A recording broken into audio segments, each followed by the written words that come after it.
अगर इंडिया गठबंधन भारतीय जनता पार्टी जैसी चुनावी मशीनरी को हराना चाहती है तो उसके केंद्र में बिहार की राजनीति है और उसकी इस राजनीति के केंद्र में यह व्यक्ति यानी तेजस्वी यादव है, जिसे इस वक्त बिहार की हर सभा में अभूतपूर्व प्रतिक्रिया मिल रही है।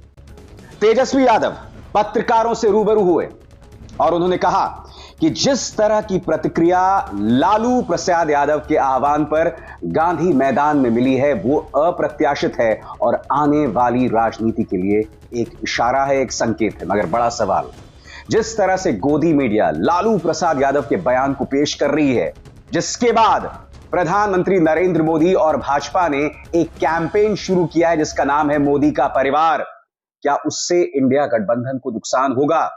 इन तमाम सवालों के जवाब तेजस्वी यादव ने दिए। मगर सबसे पहले सुनिए तेजस्वी यादव क्यों बता रहे हैं कि 10 दिन में हमने एक ऐतिहासिक रैली कर दी और वो भविष्य की राजनीति की ओर इशारा कर रही है। सुनते हैं। मात्र 10 दिनों के अंदर, यानी आप समझिए कि पिछले माह के 22 तारीख को ही हम लोगों ने ये तय किया था कि रैली हम लोग करेंगे और 3 तारीख को रैली की गई। यानी केवल 10 दिनों के अंदर जन विश्वास महारैली हम लोगों ने किया। रैली के दिन खराब मौसम के बावजूद भी लाखों लाख के तादाद में लोग जुटे। एक ऐतिहासिक और एक सफल रैली का आयोजन किया गया और आने वाले 2024 के चुनाव को देखते हुए बिहार की धरती ने एक ऐतिहासिक रैली के माध्यम से पूरे देश में संदेश दिया कि हमारा जो गठबंधन है, महागठबंधन इंडिया गठबंधन, ये मजबूत है और आने वाले समय में बिहार से हम सब लोग चौंकाने वाला रिजल्ट देंगे।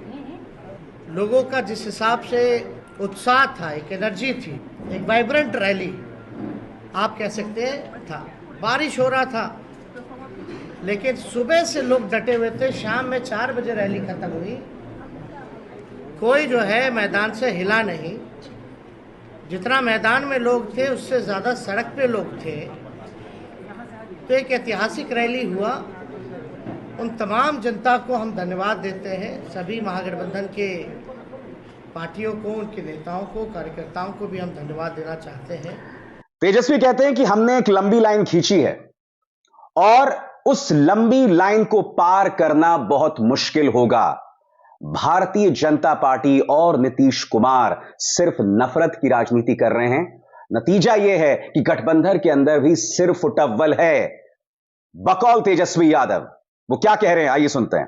और आने वाला जो चुनाव होगा, साफ तौर पे जो हम लोगों ने लकीर खींची है, हम लोगों ने जिस हिसाब से 5 लाख नौकरियां, बहालियां निकाली हैं, नियुक्ति पत्र लाखों में बांटने का काम किया मात्र 17 महीनों में, आरक्षण की सीमा बढ़ाई गई, नियोजित शिक्षकों को राजकीय कर्मी का दर्जा देने का निर्णय हम लोगों ने कैबिनेट से लिया, स्वयं सहायता समूह, चाहे जीविका दीदी हो, आंगनबाड़ी महिला हो, तालमी मरकज़ हो, विकास मित्र हो, टोला सेवक हो, आशा दीदी हो, ममता दी हो, सभी लोगों के मानदेय को बढ़ाने का निर्णय इन 17 महीनों में हम लोगों ने किया। इसके साथ साथ स्पोर्ट्स पॉलिसी के साथ साथ आईटी पॉलिसी के साथ साथ टूरिज्म पॉलिसी भी इस 17 महीने में हम लोगों ने लाया।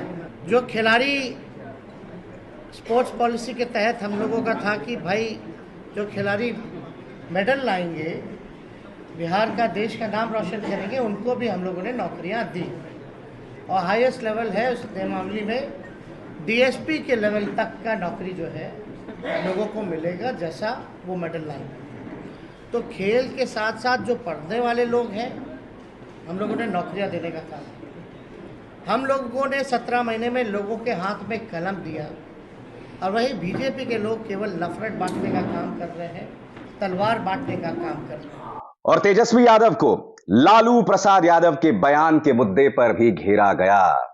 मीडिया में और तमाम राजनीतिक हलकों में सवाल हो रहा है कि लालू प्रसाद यादव ने जो प्रधानमंत्री नरेंद्र मोदी के बारे में कहा कि वो तो सही तरीके से हिंदू भी नहीं है, क्योंकि उन्होंने अपनी मां की मृत्यु के बाद बाल भी नहीं मुंडवाए।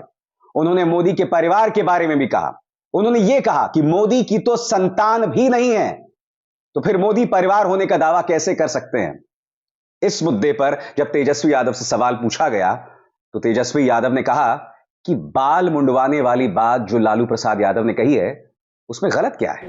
मुद्दा साफ यहाँ खड़ा है, गरीबी, बेरोजगारी, ये क्या है। लालू जी ने एक बात नहीं की, बहुत बातें की, लेकिन एक बात तो सही है कि अभी तक सही से जवाब कहाँ कोई दे पाता। इस पर हम ज़्यादा टिप्पा टिप्पणी नहीं करना चाहते हैं। हम लोग भी सब परंपरा को मानने वाले लोग हैं, हम लोग भी हिंदू हैं, हम लोग भी पूजा पाठ करते हैं, हमारे घर में भी मंदिर है, सुबह शाम वहाँ आरती होती है। तो इस तरह कोई बात धार्मिक को लेकर के एजेंडा नहीं हो सकता। लेकिन हाँ, अगर हमारे भी घर में कोई किसी की मृत्यु होती है तो हम लोग बाल मुड़वाते हैं, हम लोग दाढ़ी छिलवाते हैं, हम लोग अपनी बेटी का मुंडन हम करा के आए, तो हम लोग तो फॉलो करते हैं ना।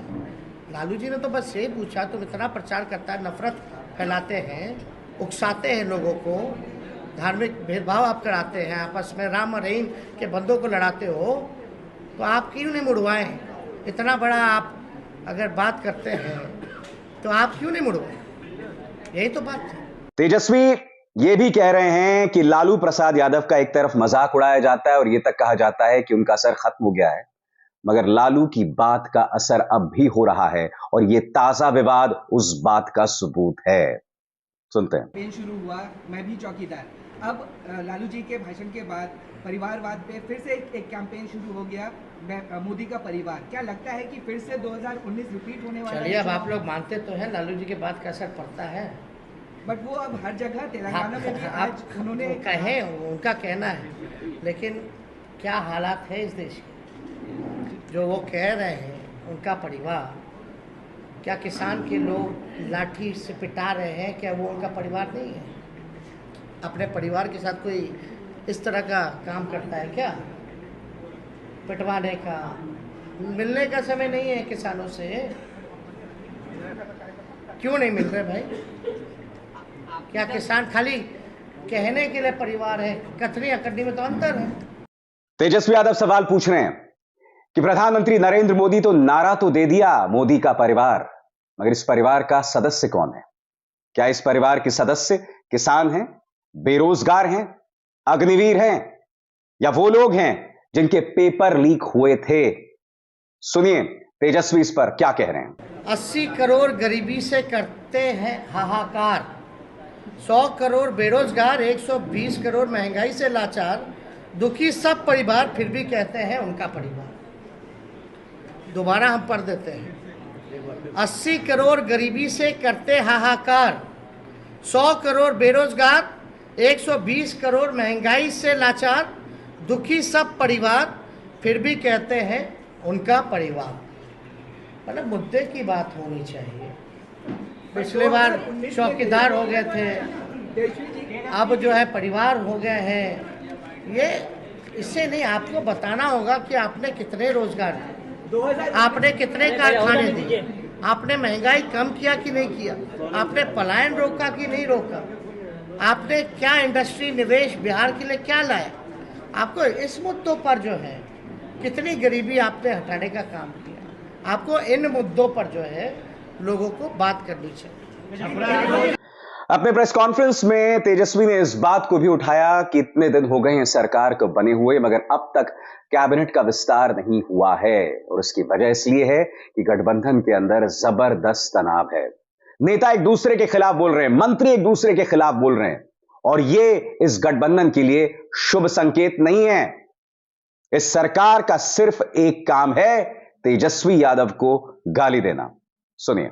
सवाल उठता है कि ये सरकार बनी है केवल हम लोगों को गाली देने की। कोई भी एक निर्णय जो है ये सरकार ले नहीं पा रही। जिस हिसाब से हम लोगों ने 17 महीने में निर्णय लिया, ऐतिहासिक निर्णय लिया, जाति आधारित गणना कराया, आरक्षण के सीमाएं जिस हिसाब से बढ़ाए, नौकरियों की बात करते थे, देर रात बजे जाकर के अस्पताल में हम लोग छापा मारते थे, तो कहीं भी जो मौजूदा सरकार में लोग जो बैठे हैं